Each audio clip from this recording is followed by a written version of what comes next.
ఏదో ఇన్సూరెన్స్ అన్నాడు, అసలు ఎలా చేసుకోవాలి స్టెప్ బై స్టెప్ కొంచెం చెప్తే బాగుండని అనుకుంటున్నారా? ఈ వీడియో మీకోసమే. ఫస్ట్ ఈ ఇన్సూరెన్స్ తీసుకోవాలని మీకు ఇంట్రెస్ట్ ఉండాలి.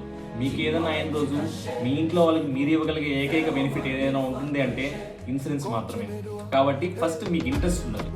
సెకండ్, మీకు బ్యాంక్ అకౌంట్ ఉన్న బ్యాంక్కి వెళ్ళాలి. థర్డ్, ఏవైతే మనం జేజేబీవై ఎస్బీవై ఇన్సూరెన్స్లో అంటే రూ. 20 ఇన్సూరెన్స్, రూ. 436 ఇన్సూరెన్స్ ఏవైతే అనుకున్నామో ఈ రెండు డబ్బులు కూడా మన అకౌంట్లో కట్ అవుతాయి. కాబట్టి ఫస్ట్ రూ. 456 మీ అకౌంట్లోకి వేసుకోండి.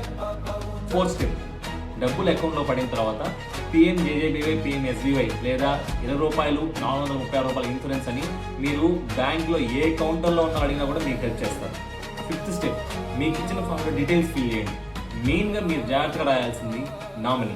ఏదైనా తెలియకపోతే అక్కడ బ్యాంక్ స్టాఫ్ని అడగండి లేదా మీ పక్క వాళ్ళని అడగండి, మీకు హెల్ప్ చేస్తారు. నామినీ క్లియర్గా రాయండి.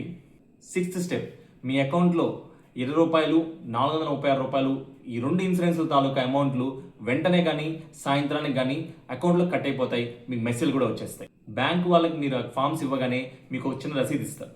అది తీసుకొని జాగ్రత్తగా ఎత్తిపెట్టుకోండి.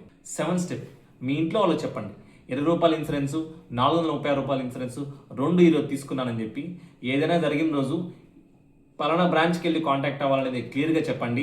బ్యాంకు వారే రెండు ఇన్సూరెన్స్లను క్లెయిమ్ పెట్టించి మీ ఇంట్లో వాళ్ళకి అందజేస్తారని చెప్పండి. మీ ఇంట్లో వాళ్ళతో పాటు కాస్త బ్యాంకుకి వెళ్ళి ఈ రెండు ఇన్సూరెన్స్ని క్లెయిమ్ పెట్టించి మీ ఇంట్లో వాళ్ళకి డబ్బులు ఇప్పించగలిగేటువంటి ఒక్క ఫ్రెండ్కి అని చెప్పి పెట్టండి. Like, share, comment and subscribe. Stay tuned for part 2. Same channel name Mr. Puchalapalli at YouTube and Instagram.